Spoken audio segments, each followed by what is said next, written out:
Have you ever walked into a room and just felt this pang of loneliness, even when the person you share everything with, your life, your bed, your home, is right there beside you? Hmm.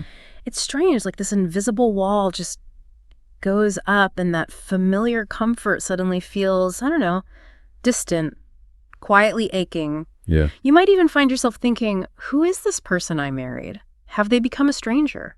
It's a really unsettling feeling, and our sources definitely suggest it's more common than people might think.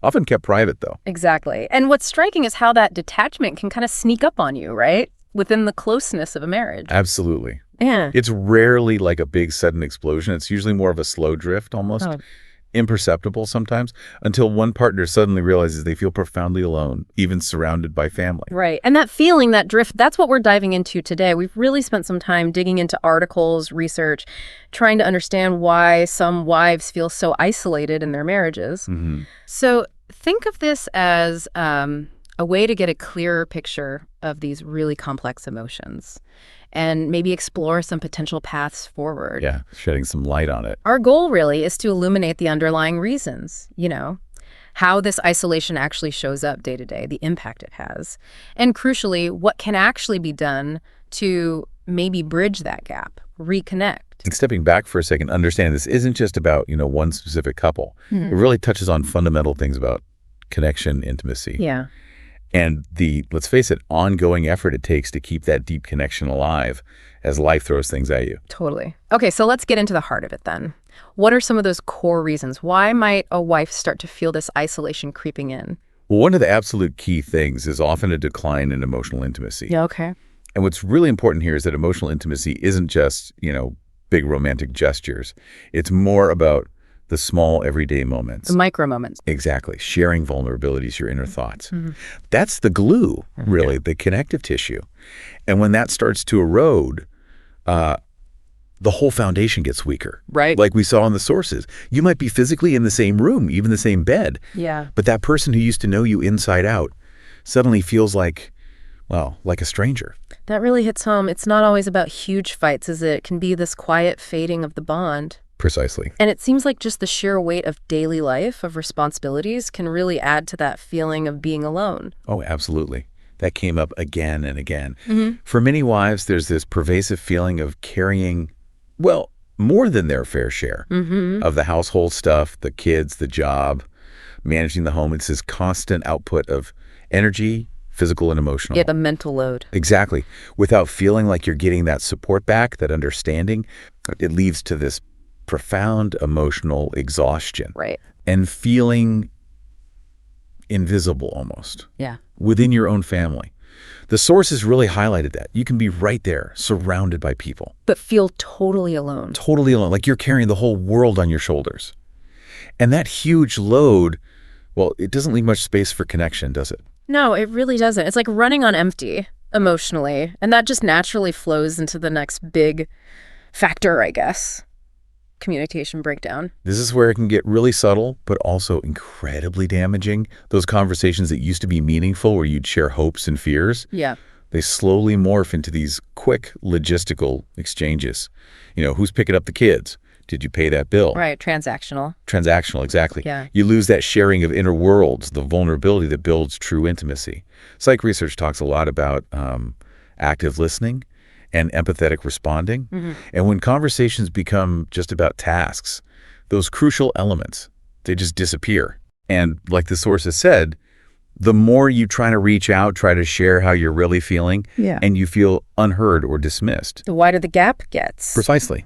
The more isolated you become. It's interesting because it's not always loud arguments, is it? Yeah. Sometimes it's the silence, the lack of real talk. That's a great point, the absence of dialogue. And sometimes it feels like it goes beyond just a communication issue, like maybe actual emotional neglect, or it just needs consistently not being met. Yes, exactly. Yeah. Over time, a partner might become less emotionally available. Maybe it's their own stress, maybe burnout, maybe they're just drifting. Yeah. But the impact on the other partner, and the sources often highlighted that this happening to wives, is this gnawing feeling that their core emotional needs are just overlooked, ignored.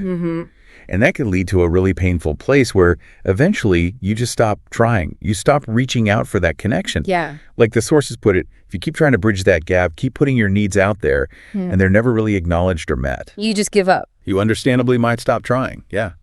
It's self-preservation, in a way. It's such a heartbreaking cycle, though. Trying, feeling futile, withdrawing. And one more thing to consider, right? The relationship itself changes over time. Life happens. Oh, absolutely critical. Life isn't static.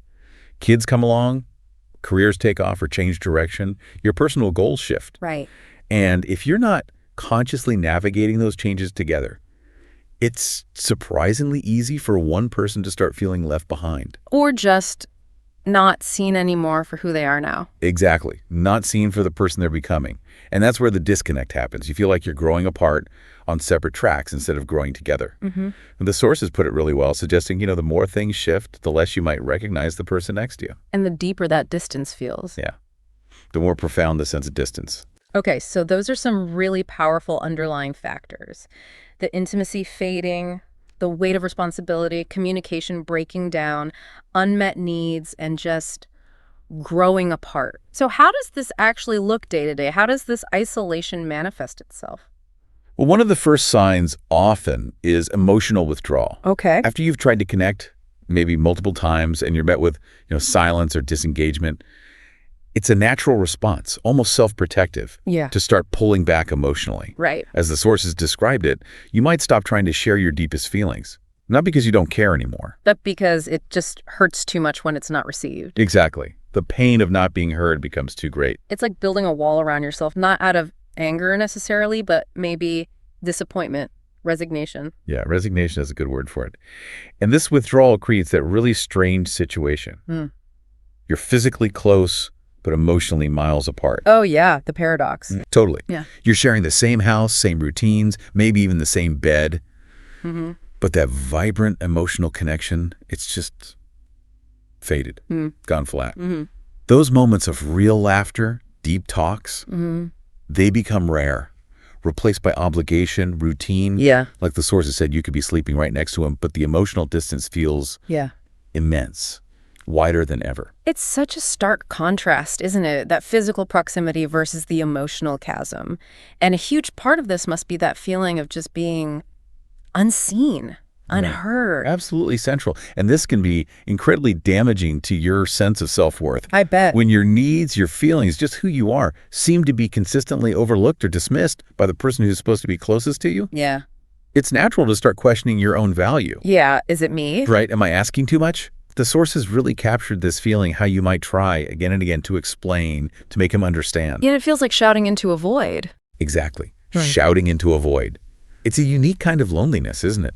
It feels like emotional rejection right there inside the marriage. And feeling unseen like that, I can see how that could lead to feeling maybe guilty or ashamed, even though it's not your fault. Yes, that's a really tough layer. A wife might start feeling guilty for feeling lonely, Wow. questioning herself, wondering, are my expectations too high? Am I just imagining this? Yeah. Especially if, from the outside, everything looks okay. The perfect family picture. Right, the facade. A facade. The sources describe that internal battle, wondering if you're asking too much, if it's all in your head. But deep down, you know something fundamental is missing. That disconnect between the inner reality and the outer appearance. And if this goes on, this pattern of neglect, I imagine resentment starts to build, bitterness. Oh, absolutely. It's Yeah. almost inevitable. When emotional neglect becomes the norm, those feelings of being unappreciated, unloved, they start to fester. Small things, maybe acts of indifference, lack of attention, Yeah. they accumulate, they build up over time into this deep-seated bitterness. And that makes reconnecting even harder, I guess. Much harder. As the sources put it, you start to seriously question, how much longer can I keep giving emotionally when he seems perfectly content just to take it without ever seeing the cost to you? Right. The emotional bank account is just completely overdrawn. Okay, so we see how it starts, how it shows up. Yeah. But what's the actual impact on the wife's well-being?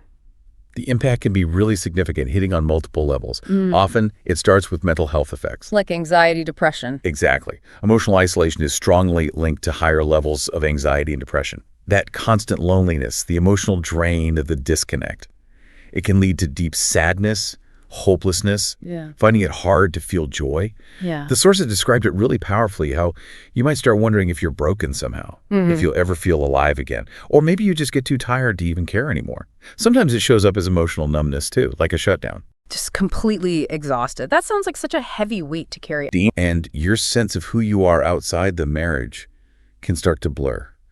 A wife might begin to see herself only through her roles, mother, wife, manager of the household. And lose touch with her own stuff. Exactly. Lose touch with her own passions, her goals, the things that used to light her up and make her feel like her. Right. There's that pervasive feeling of maybe not being good enough. Yeah. Or that your own needs just don't matter to your partner. Yeah. One source described it as, you used to have dreams, things that made you feel alive. Now maybe all that's left feels like the routine, the duties. And just feeling unseen. Unseen for who you really are, underneath all those roles. Yeah. It sounds like your own spark just starts to dim. And sadly, does this inner loneliness, does it spill over? Affect relationships with friends, family? It often does, yeah. That emotional drain we talked about makes it really hard to find the energy for other relationships. Right. You've got nothing left to give. Pretty much. So a wife might find herself pulling back from friends, from social events, not because she doesn't want the connection.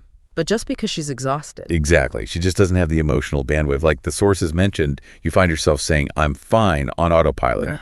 But deep down, you're just struggling to get through the day. It's like a ripple effect, isn't it? The isolation inside the marriage spreads outwards. Okay, this is heavy stuff.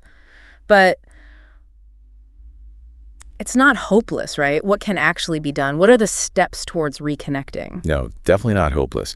And the first, maybe the most crucial step, is opening that door to honest communication. Vulnerable communication. Okay. How does that look? It means both partners being willing to gently talk about the feeling of distance, but without blame, without accusation. That's the hard part. It is the hard part. It's about creating a safe space to share the raw emotions, the hurt, the hopes, the fears, the frustrations that have built up. Yeah. The sources really stress this. Start talking about emotions, not just tasks. Share your inner world again. Let your husband into what you're experiencing. It's about creating that safety for real dialogue, where you can both be honest without judgment. And sometimes maybe you need help navigating that, like professional help. Absolutely. Seeking help from a therapist, either couples therapy or even individual counseling, can be incredibly valuable. Yeah. A therapist provides that neutral ground, right?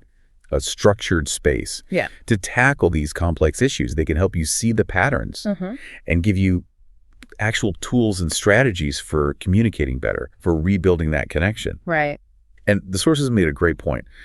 Going to counseling doesn't mean your marriage is failing. No, it means you're investing in it. Exactly. It means you're both willing to invest in it, to work on it, to grow together. It's like getting a guide for a tricky path. And alongside that, or maybe even before that, are there smaller things, daily actions to rebuild intimacy? Oh, for sure. Yeah. Rebuilding intimacy usually isn't about one grand gesture. Yeah. It's much more about the small, consistent efforts, like consciously asking deeper questions, going beyond how was your day, sharing your own stories, your reflections, meaningful physical touch too. Just being present. Being fully present, yeah, mentally and emotionally when you are together, even for short moments.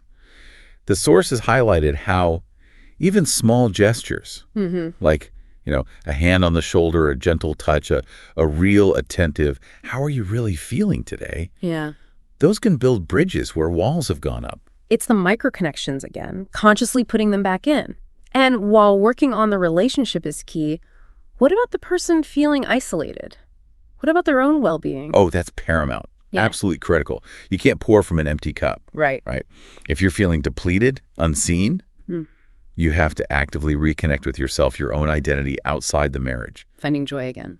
Finding joy, doing things that fulfill you, Yeah. prioritizing your own well-being. It's essential. Like the source has said, nurture yourself first. Then you'll actually have more energy and presence to bring to the relationship. It's about reclaiming yourself, finding balance. And finally, life changes, people change.